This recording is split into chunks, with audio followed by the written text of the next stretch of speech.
Ni kweli kama mheshimiwa waziri wangu alipokuja hapo na yeye alikuja usini hapa mkazungumza naye kwamba tuna mpango mkubwa sana wa Arusha kwa maana ya maelekezo ya Mheshimiwa Rais kwa maelekezo mahususi ya kuanza ujenzi wa SGR standard gauge kuja hapa Arusha, lakini itaambaa kwenda mpaka Msoma.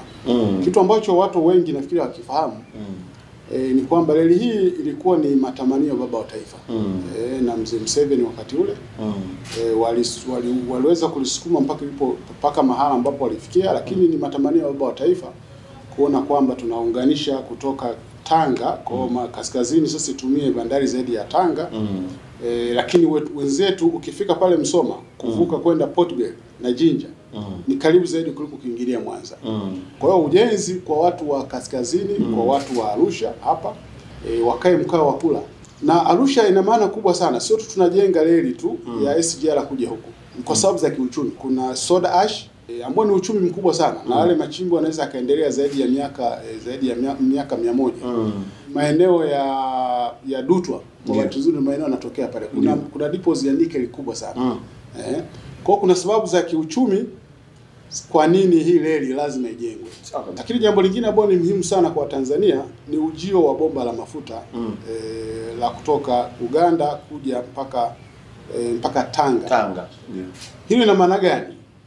Yale mafuta ili yaweze kurudi kwenye nchi zingine hizi una namna mbili. Either ujenge bomba lingine la mafuta yaliyosafishwa kurudi kule, au utumie reli.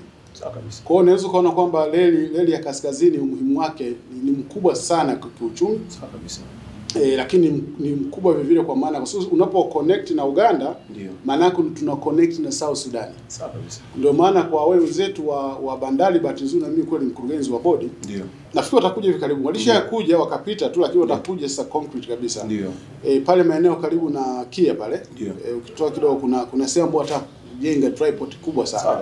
Uzuri wa Daktari Samia, yeye kila walipowaza watu yeye anatenda. Kabisa. Unajua nikiongea mimi wanasema Makonda sasa siasa hii. Lakini wakimwona mwenye shirika mwenyewe anaongea na walivyomuona waziri mwenyewe amekuja hapa ameongea, inatupa moyo zaidi. Na hizi fursa zinavyokuja, kwa maana sasa hivi mtu akisikia kuna reli inataka kuboreshwa, SGR inataka kujengwa, maana cha kwanza kichwani ni hela. Yani sisi yani ujenzi hata kama kusupply kokoto sisi ni hela. Unaona? Yale mataaluma sio nini hela. Sehemu za kujenga zile malori yale ya kusomba ule mzigo ni hela. Kwa hiyo ni fursa kubwa sana.